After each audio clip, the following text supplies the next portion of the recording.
So hello everyone, welcome to all of you. तो कैसे हैं आप लोग? आई होप आप लोग स्वस्थ होंगे। तो आज हम बायोलॉजी पढ़ने वाले हैं। क्लास 10th में आपके एनसीईआरटी में 5 चैप्टर दिया हुआ है बायोलॉजी का, और अकॉर्डिंग टू भारती भवन उसमें 7 से 8 चैप्टर हैं। तो आज हम चैप्टर 1 स्टार्ट करने से पहले बायोलॉजी का थोड़ा बेसिक जान लेते हैं। तो क्या पढ़ेंगे आज? Basic of biology. तो चलिए शुरू करते हैं। तो आप लोग कॉपी और पेन साथ में रखेंगे और हम जैसे जैसे बताएंगे आपको नोट करते जाना है। तो चलिए शुरू करते हैं। बायोलॉजी बायोलॉजी वर्ड का मतलब क्या होता है? देखिए, बायोलॉजी जो है 2 वर्ड से मिलके बना है। बायो जो है बायोस वर्ड से लिया गया है, बायोस, और लॉजी जो है लोगोस वर्ड से लिया गया है। देखिए, बायोस का मतलब क्या होता है? लिविंग अर्थात सजीव। बायोस का मतलब लिविंग होता है, ठीक। और लोगोस का मतलब स्टडी अर्थात अध्ययन। तो क्या बोल सकते हैं हम? बायोलॉजी जो है 2 वर्ड से मिलके बना है, बायोस और लोगोस। बायोस का मतलब होता है लिविंग और लोगोस का मतलब होता है स्टडी अर्थात अध्ययन। तो अतः हम यह कह सकते हैं कि बायोलॉजी में हम सजीवों का अध्ययन करते हैं, ठीक। बायोलॉजी हम किसका अध्ययन करते हैं? सजीवों का, जो कि जीवित प्राणी हो उसके बारे में जानते हैं। अब देखिए, बायोलॉजी का जनक, बायोलॉजी के जनक कौन है? अरस्तु साहब है। तो लिखिए, बायोलॉजी के जनक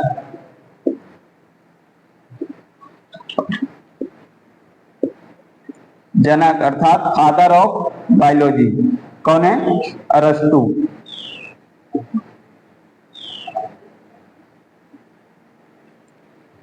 ये पॉइंट नोट कर लीजिए।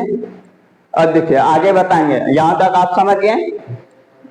चलिए अब आगे बताते हैं। नोट कर लीजिए यहां तक। अरस्तु साहब जो है बायोलॉजी के पिता हैं अर्थात फादर ऑफ बायोलॉजी। बायोलॉजी में इनका बहुत बड़ा योगदान रहा है। अब देखिए, बायोलॉजी को 2 भागों में बांटा गया है मुख्य रूप से। कौन कौन से भाग हैं? एक है बोटनी, एक है जूलॉजी। कौन कौन है? एक है बोटनी, जिसे हिंदी में क्या कहते हैं? वनस्पति विज्ञान।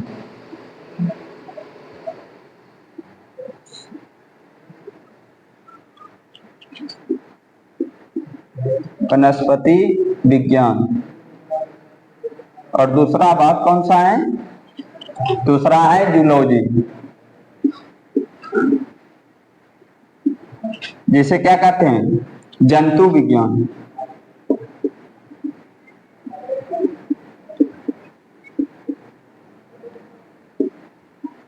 देखिए, बायोलॉजी के फादर कौन हुए? बायोलॉजी के फादर हुए अरस्तु साहब।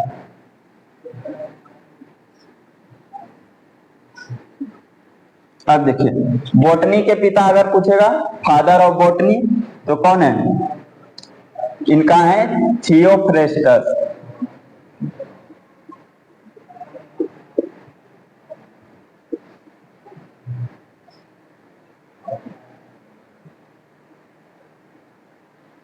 और जूलॉजी के अरस्तु शायद ही हैं।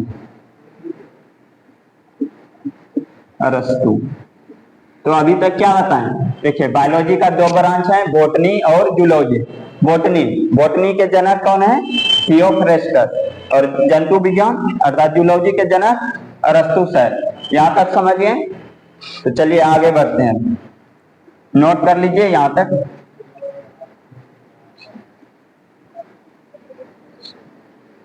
इसके बाद आगे हम क्या पढ़ेंगे? देखिए, बायोलॉजी हम सजीव के बारे में पढ़ते हैं बायोलॉजी में, तो सजीव के बारे में जान लेते हैं, तब फिर आगे बढ़ेंगे। अब देखिए, सजीव का लक्षण क्या क्या है? सजीव का अगर बताएंगे तो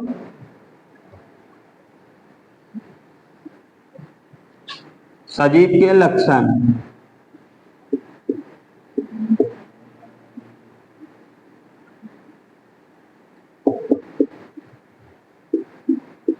देखिए सजीव किसको बोलेंगे आप सब जानते हैं, लेकिन आप उसका कुछ लक्षण बताइए। देखिए फर्स्ट हम ये कह सकते हैं जो वृद्धि करें, अर्थात मनुष्य, पेड़ पौधे वृद्धि, इसे इंग्लिश में क्या कहते हैं, ग्रोथ।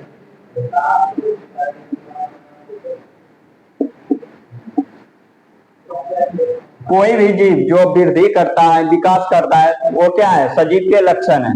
दूसरा हम क्या कर सकते हैं, दूसरा हम कहते हैं कि जैसे देखिए जनन करता है जो, अर्थात जो अपने जैसे संतति का निर्माण कर सकता है, वो क्या है, सजीव के लक्षण है। तो जनन को क्या कहते हैं इंग्लिश में, रिप्रोडक्शन।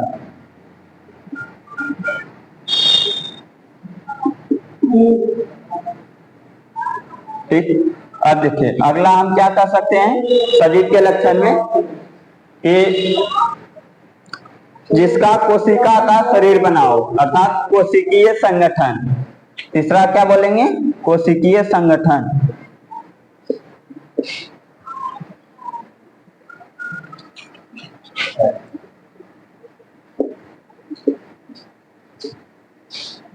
इसे क्या बोलते हैं इंग्लिश में, सेलुलर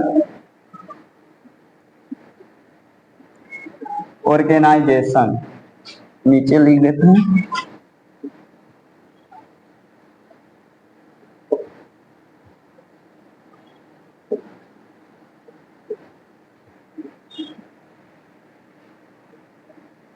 ठीक, अब देखिए अगला क्या बता सकते हैं इसके बारे में, अगला बता सकते हैं कि जिसमें उपापचयन की क्रिया होता हो, वो क्या है, सजीव के लक्षण है। क्या बोल सकते हैं, उपापचयन।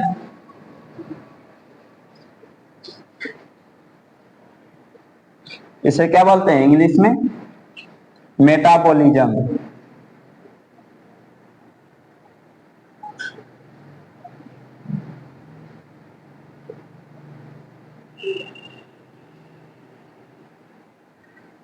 ये अलग है इधर।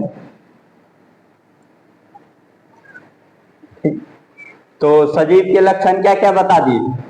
देखो जिसमें वृद्धि होता हो, जो मतलब अपने शरीर से बड़ा होता है, जैसे मान के चलो कि कोई भी जीव रहता है वो छोटा रहता है, तो कुछ समय बाद क्या हो जाता है, वो अपना शरीर में वृद्धि करता है, तो किसके लक्षण है, सजीव के। दूसरा जनन, अर्थात जो अपने जैसे संतति का निर्माण कर सकता है।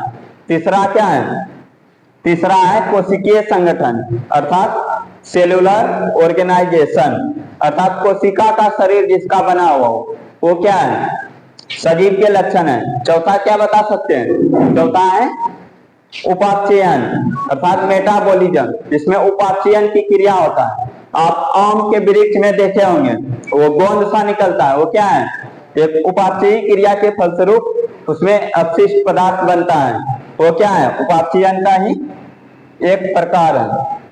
ये क्या है, सजीव के लक्षण है। तो बायोलॉजी में हम जान गए सजीव के लक्षण, आप यहां तक नोट कर लीजिए।